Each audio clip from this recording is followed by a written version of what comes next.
नमस्कार साथियों, स्वागत है आप सभी का एक बार फिर से Kumar Gaurav current affair class notes में। और आपका साथी आज आपके लिए लेकर आया है आप सभी के लिए बहुत ज़्यादा इंपॉर्टेंट करंट अफेयर नोट्स। तो आप सभी को एक बार इन क्वेश्चनों को देखना है और अपनी कॉपी में नोट डाउन करना है। तो आज की वीडियो हमारी काफ़ी छोटी रहेगी, तो मैं आपको बहुत ही कम समय में सभी जो हमारे बड़े बड़े क्वेश्चन हैं उनको शॉर्ट माध्यम से समझाने की कोशिश करूँगा। ठीक है, तो आइए शुरुआत करते हैं आज के हमारे पहले क्वेश्चन की। पहला ही क्वेश्चन हमारी परीक्षा की दृष्टि से बेहद इंपॉर्टेंट है। राष्ट्रीय प्रसारण दिवस कब मनाया जाता है? तो प्रत्येक 23 जुलाई को इस दिवस को मनाया जाता है, क्योंकि आप सभी को पता है 23 जुलाई 1927 को क्या हुआ था, बॉम्बे स्टेशन पर पहली बार क्या हुआ था, इसका प्रसारण हुआ था। तो इसीलिए हम प्रत्येक 23 जुलाई को राष्ट्रीय प्रसारण दिवस मनाते हैं। हालांकि 1936 में ऑल इंडिया रेडियो की क्या हुई थी, स्थापना हुई थी। ठीक है, लेकिन 1957 में इसका नाम बदलकर क्या रख दिया गया, आकाशवाणी। ठीक है, लेकिन इसके बाद भी इसका नाम पुनः से बदला गया 1997 में, और इसका नाम बदलकर क्या रख दिया गया, प्रसार भारती। अब जो प्रसार भारती है दो चैनलों से मिलकर बना है, एक है दूरदर्शन और एक है ऑल इंडिया रेडियो यानी AIR। ठीक है, जिसके हाल ही में प्रसार भारती के जो CEO बने हैं वो कौन बने हैं, मयंक कुमार। ये पॉइंट भी आपको याद रखना है। अब ऐसे ही एक पॉइंट आपको यहाँ पर क्लिक करके याद रखना है कि विश्व रेडियो दिवस कब मनाते हैं, तो प्रत्येक 13 फरवरी को, और 13 ही फरवरी को हम क्या मनाते हैं, राष्ट्रीय महिला दिवस भी मनाते हैं। ठीक है, तो ये कुछ क्वेश्चन थे आपके लिए पहले क्वेश्चन से जो मैंने आपको बताने की कोशिश की। अगला क्वेश्चन आपकी स्क्रीन पर है, क्वेश्चन नंबर 2। कौन सा जिला पहला प्रमाणित हर घर जल जिला बन गया है? तो आप सभी को पता है, अब तक हम पढ़ रहे थे हर घर जल वाला पहला राज्य, लेकिन अब हम पढ़ेंगे हर घर जल वाला पहला जिला कौन सा है। तो वो जिला है बुरहानपुर, मध्य प्रदेश। यहाँ के 254 गाँवों तक पानी पहुँचा दिया गया है, इसीलिए ये हर गाँव जो बना है हर घर जल वाला जिला, वो पहला जिला है कौन सा, बुरहानपुर। आपको याद रखना है। ठीक है, अब आप सभी को पता है कि जो हर घर जल वाली जो स्कीम है ये कैसी कहाँ से स्टार्ट हुई थी। तो 15 अगस्त 2019 को प्रधानमंत्री मोदी जी के द्वारा जो लाल किले का प्राचीर है जहाँ से तिरंगा फहराया जाता है, वहीं से इन्होंने 15 अगस्त को एक घोषणा की कि जल जीवन मिशन चलाया जाएगा। और इसके लिए इन्होंने क्या किया था, वहीं से जल मंत्रालय के निर्माण की घोषणा भी की थी, जिसके पहले मंत्री बने गजेंद्र सिंह शेखावत। ठीक है, और इन्होंने अपना लक्ष्य रखा कि 2024 तक हर घर जल पहुंचाना है, और इनका टारगेट था कि प्रत्येक व्यक्ति को यानी हर पर्सन को लगभग 55 लीटर पानी प्रोवाइड कराया जाए, यानी ऐसा पानी जो उसके डेली यूज़ में आ सके, ऐसा पानी उसे प्रोवाइड कराया जाए। तो ये पॉइंट भी आपको याद रखना है। ठीक है, आप सभी को पता है कि पहला हर घर जल वाला राज्य कौन सा था, गोवा था, और पहला जियो पार्क कहाँ पर खोला गया था, लम्हेटा, मध्य प्रदेश में। ये पॉइंट भी आपको यहाँ पर दो याद रखने हैं। अगले क्वेश्चन की ओर बढ़ते हैं। अगला क्वेश्चन है आपका, भारत के पहले यात्री ड्रोन का नाम क्या है? तो हाल ही में भारत के पहले यात्री ड्रोन का उद्घाटन किया गया था, यानी इसका अनावरण किया गया था, ऐसा कह सकते हैं। किसके द्वारा? प्रधानमंत्री मोदी जी द्वारा। इसका नाम है वरुण। इसकी क्षमता है 130 किलोग्राम वजन उठाकर ये उड़ सकता है। इसकी रेंज है लगभग 25 किलोमीटर की, और इसे हाल ही में नौसेना में शामिल किया गया है। आप सभी लोग जानते हैं ड्रोन का मतलब क्या होता है, ऐसा विमान जो मानव रहित है।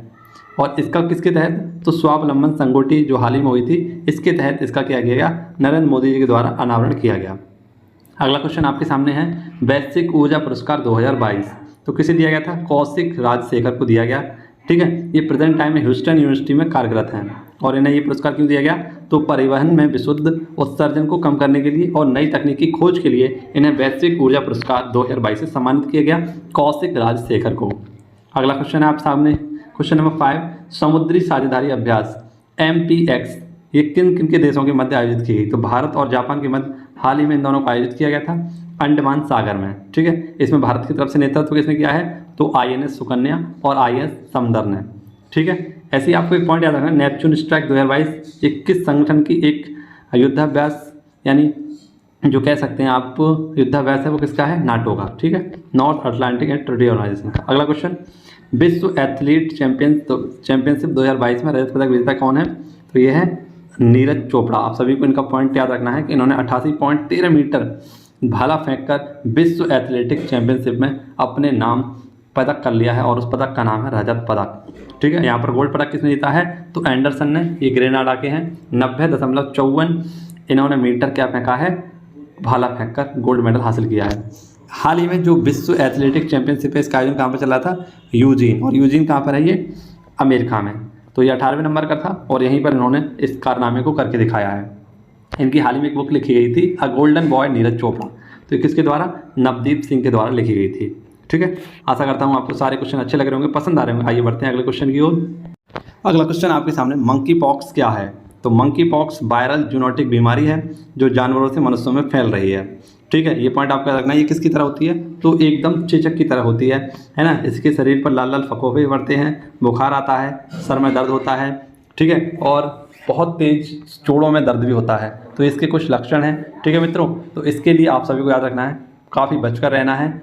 जब भी कोई व्यक्ति छींके तो उससे दूर रहना है, उसके कपड़े या तौलियों का उपयोग नहीं करना है। तो इस प्रकार से मंकी पॉक्स से बचा जा सकता है। ये काफ़ी खतरनाक वायरस है जो अब फैल रहा है, ये पॉइंट आपको याद रखना है। वायरल जूनोटिक बीमारी काफ़ी खतरनाक होती हैं। ठीक है, तो ये हाल ही में आपको पता है बंदरों से मनुष्यों में ये फैल रहा है मंकी पॉक्स जो है।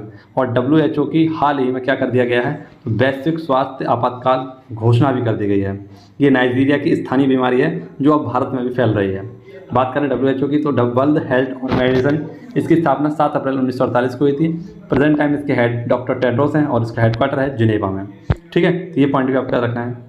अगला क्वेश्चन आपके सामने, ह्यूस्टन स्पेस फ्लाइट एक्सपो है ना, ये क्या है? तो ह्यूमन स्पेस फ्लाइट एक्सपो।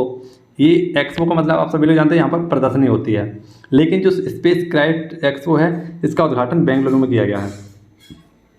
अब इसमें क्या क्या आपको दिखाया जाएगा, तो गगनयान, जो कि आपको पता है मानव सहित एक अंतरिक्ष यान है जिसका नाम है गगनयान, और इसका ही एक रॉकेट है GSLV MK3। इन दोनों का क्या किया जाएगा, प्रदर्शन किया जाएगा, यानी इन्हें दिखाया जाएगा। ठीक है, ये पॉइंट आपको याद रखना है। इसका उद्घाटन हाल ही में किसने किया था, तो इसरो के जो प्रेजेंट टाइम में 10वें नंबर के हेड हैं S सोमनाथन, इनके द्वारा इसका हाल ही में संचालन किया गया था।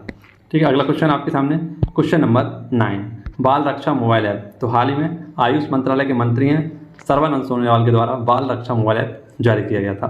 बच्चों के टीकाकरण के संबंधित है और आयुर्वेदिक तरीके से बच्चों की रक्षा करने के लिए इस बाल रक्षा मोबाइल ऐप को हाल ही में लॉन्च किया गया था।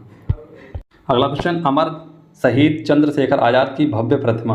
तो हाल ही में अपने अमर शहीद चंद्रशेखर आज़ाद की भव्य प्रतिमा का एक क्या किया गया, अनावरण किया गया कि इनकी एक भव्य प्रतिमा का अनावरण, यानी उनको बनाया जाएगा, उनकी प्रतिमा को बनाया जाएगा। तो कहाँ पर? भोपाल मध्य प्रदेश में, इनकी 116वीं जयंती पर। क्योंकि आप सभी को पता है इनका जन्म कहाँ पर हुआ था, 23 जुलाई 1906 को भावना मध्य प्रदेश में इनका हुआ था जन्म।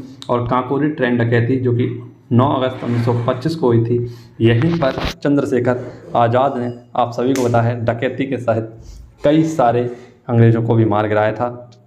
ठीक है मित्रों, तो उन्हीं की हाल ही में अमर शहीद चंद्रशेखर आज़ाद की एक भव्य प्रतिमा बनेगी। जैसा कि आपको पता है स्टैचू ऑफ नॉलेज हाल ही में यह भी बनाई गई थी, डॉक्टर BR अम्बेडकर की एक भव्य प्रतिमा है ये भी। ये कहाँ पर? तो लातूर महाराष्ट्र में बनाई गई थी। ऐसे स्टैचू ऑफ इक्वलिटी आप सभी लोग जानते हैं कहाँ पर, तो हैदराबाद में इसका अनावरण किया गया। ठीक है, और बुद्ध की प्रतिमा, इसका अनावरण हाल ही में बोधगया में किया गया, जो 2023 तक बनकर तैयार हो जाएगी, है ना। और इसके वास्तुकार कौन है, तो मिंटू पॉल। ये पॉइंट भी आपको याद रखना है। ठीक है, और इलाहाबाद की तो आपको पता ही है, अहमदाबाद की वो है हमारी स्टैचू ऑफ यूनिटी, जो किसकी है, सरदार वल्लभ भाई पटेल। तो ये सारे पॉइंट आपको नोट डाउन करने होंगे। आशा करता हूँ आज की वीडियो आप देखेंगे और आगे भी इसको बढ़ाएंगे, क्योंकि मैं थोड़ा सा बिजी हूँ, इस चक्कर में आप सभी को उस क्वालिटी की वीडियो नहीं दे पा रहा हूँ जो मुझे देनी चाहिए थी अब। ठीक है, तो आप सभी की परीक्षा लगी हुई है, मैं भी थोड़ा सा बिजी हूँ। ठीक है, तो आप सभी को मित्रों मैं बहुत जल्द एक खुशखबरी देने वाला हूँ, जिसका आपको बेसब्री से इंतज़ार करना होगा, जो आपके परीक्षाओं के लिए 4 चांद लगाने वाला होगा। तो बस वो दिन कुछ दूर नहीं है, अब हम मिलेंगे आपसे अगली वीडियो में और उस बेहतरीन सी चीज़ के बारे में आपको बताने वाला हूँ।